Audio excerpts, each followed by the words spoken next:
Well, hello everybody, and welcome to Mr. Marley's neighborhood. Today I'm going to change my shoes and just to you a little bit about this idea called talent. Yeah, it sounds like just another word, but actually it's kind of a big deal, and people take it for granted what it means, but let's look at it a little bit more. Talent is the idea that there's something you're born with or something that you're born without.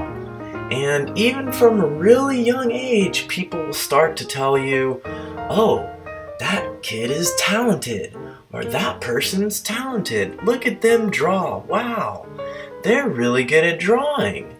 And that kid at that time, they're drawing because it's fun. They're not drawing because someone told them that they're good at it. At the same time, there's probably an adult telling another kid, hey, you're not talented at whatever task. It could be, sports, it could be art, and how do you think that will affect them? So these aren't things that we're born with. They're not things that we're born thinking. Someone tells us that we're talented, or they reward us in a way that makes us believe that concept. So then what happens when the person grows up? Well, that person's identity is going to be connected to the quality of their product, not necessarily how hard they tried at it.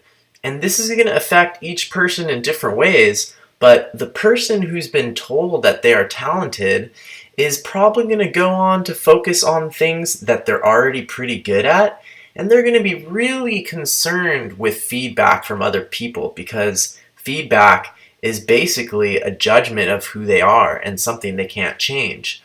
Someone who's not talented at drawing or doesn't think they're talented at drawing is going to have even more trouble. They're going to have trouble even getting started. So there's a lot of downsides to this kind of mindset, and when you start thinking about it, you realize that a lot of the excuses that we make as artists are connected to this basic problem. And you can see every day how adults are teaching kids to see things in this way. And talent is a very limiting concept when it comes to learning and improvement.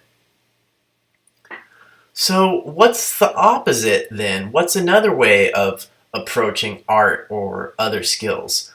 Well, when a child is born, you don't need to tell them that they're talented or not talented at art, because the truth of the matter is that human babies are the most advanced learning machine on the entire planet. And so as long as they get the right motivation and the right signals from adults, they will continue to be good at learning. And a lot of us, when we were kids, we loved to draw. We drew because it was fun and because we used our imagination.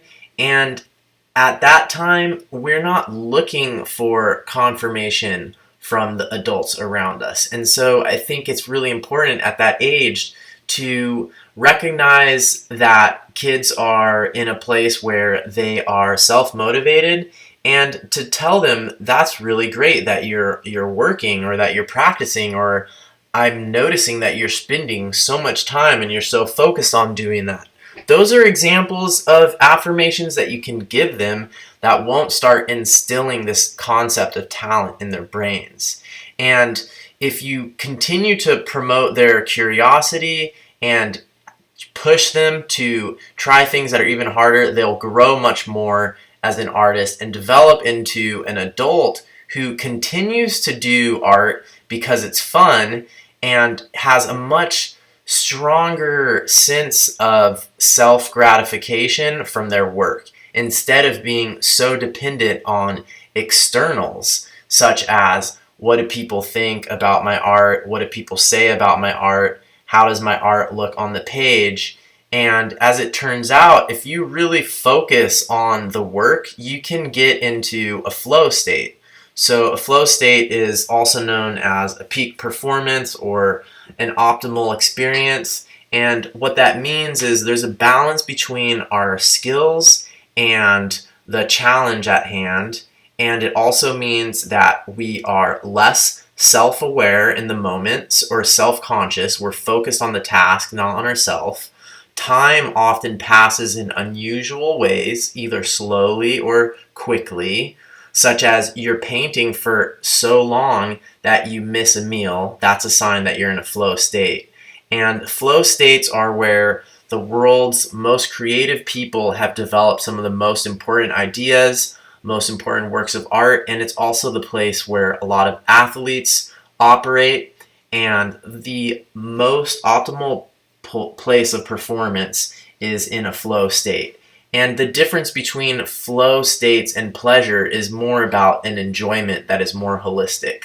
So the person who's developed this idea that practice is the most important thing will be focused a lot more on their process than on their product.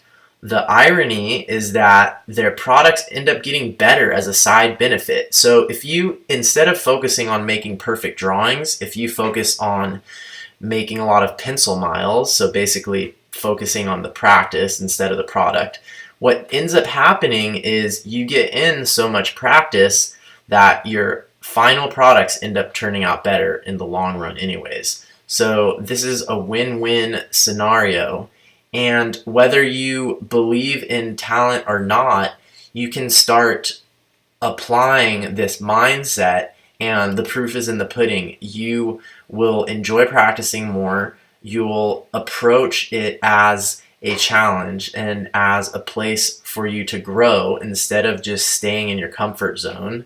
And it's not going to be easy. I promise you it won't be easy. Receiving feedback, I feel like I'm pretty objective about my work. And when I've filled a page or filled a journal, I feel like I'm pretty confident about it. And even for me, I notice something inside of myself when people say something about my work, and I can feel myself sort of holding my breath. And so it's really important in those moments to try to slow down and pay attention to what the person is saying, and also take it with a grain of salt. So be prepared if possible to learn from feedback, but also be prepared to protect yourself, because what you don't want is to get in a situation where you're afraid to continue practicing.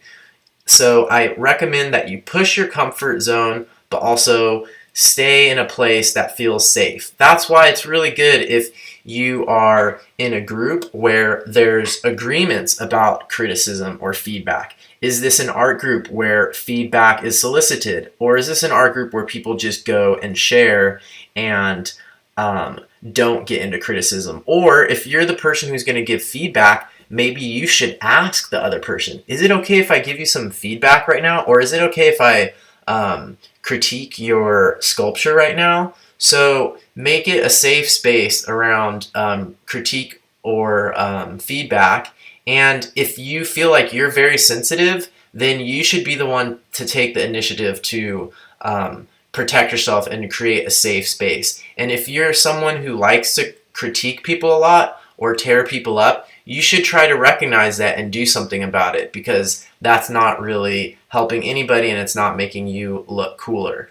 But for everybody, I really recommend, if possible, try to thicken your skin a little bit. Drawing in public is a good way to do this because everybody's going to be looking over your back. But the main thing I want to stress is don't be afraid to draw in places where you might receive feedback or to do things that are challenging to you, because all of these things will make you grow faster, learn better, and that's about all I have to say about that. So this is just a sketch note that I did to illustrate the difference between a mindset and a society that really pushes the idea of practice versus a mindset or a society that pushes the concept of talent. So I hope that's helped some of you, and feel free to give me feedback. I'm putting this out into a place to receive feedback, and I'm sure you all have lots of good experiences and ideas that can contribute to this discussion.